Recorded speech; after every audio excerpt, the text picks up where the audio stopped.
Watson, Rosalind Franklin, Francis Crick, and Maurice Wilkins. Those are sort of the four big players in here.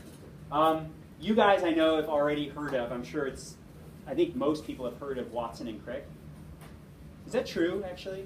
No. How many of you have heard of Watson and Crick before this class? Okay. Huh.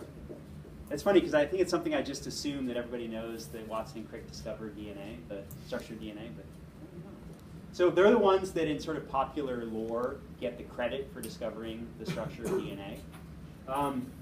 But the reality is the way the discovery happened was a bit more complex, right? So how do you go from a solution of a molecule to figuring out the three-dimensional structure of it? Take radioactive waves and throw it against them.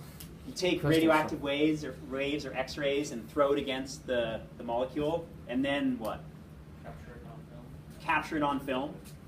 So it's like when you want to figure out if your leg is broken, and I know this is a bad example, but you can't necessarily pull apart your leg and look inside of it to see what's there, right? So what you do is you put a photographic plate behind your leg, you bombard it with X-rays, and based on how the X-rays penetrate and go through your leg, the bone and parts of your leg, you can look to see what patterns were inside of it.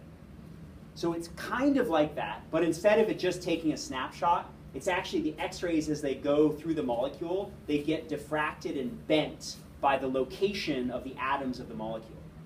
And so what you look at is not a snapshot like of the crystal, like of the actual double helix, but what you see is that weird pattern that they had in the video of just those dots, right, on the photographic plate. And then, incredibly, they're able to use math to figure out what the relative intensity, location, and shape of those dots means about the position of all the atoms in the molecule, which is incredible, really, when you think about it. Nowadays, they have supercomputers that if you want to solve the structure of something, you take the crystal of the structure somewhere, they shoot X-rays through it, they sense it on a big sensor, and then the computer can crunch through it and figure it out for you. But in those days, they were actually doing measurements on, like, literally the photographic plates like you'd see at the doctor's office, which is pretty incredible. So what's the significance of Photo 51, and how did Watson and Crick get their hands on this, their grubby little hands on this photo? Sure. Go for it. That Morris guy was being really angsty. That he was. This is the way I see it. He was really angsty that he was kind of that his assistant, who was supposed to be, was like better at him in pretty much everything, and so kind of shut him out of his own project. So I think it was. I mean, it was like inadvertently, but he just kind of started passing the information on to these other two guys that were collaborating with him from another college. Ironically, more than his own. Mm-hmm. His own college was collaborating with him, and they kind of gave them all that information. So it was information taken from Rosalind Franklin's work that was sort of passed on by somebody who was at a higher level than her within the institution to other researchers to use kind of for their own research. I'm interested to see, does the importance of this discovery make sense to you guys? Like why people care about the structure of DNA?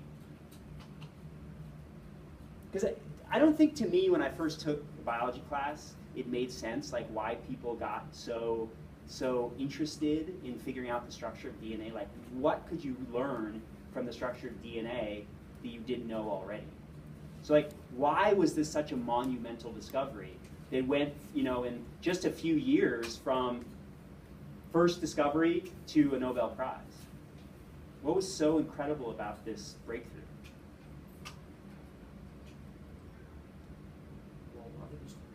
Heredity and trying to figure out why genes are transferred and what the structure of genes are really and why those create different traits. So I mean it's a pretty interesting scientific phenomenon that you want to you're obviously doing more research on. Yeah, well, so think about what they knew up to this point. All they knew was that DNA carries information, right? And they know that DNA is built of nucleotides, but that's it. So they figured if you could just like if you could get into the code of a computer and see how it's arranged, it might tell you something about the functioning of the computer.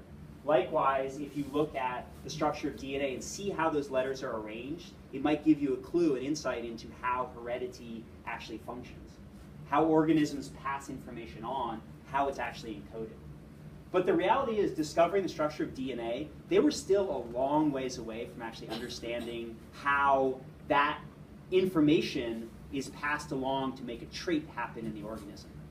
Like, that wasn't solved for another 15 years at least after they discovered the structure of DNA.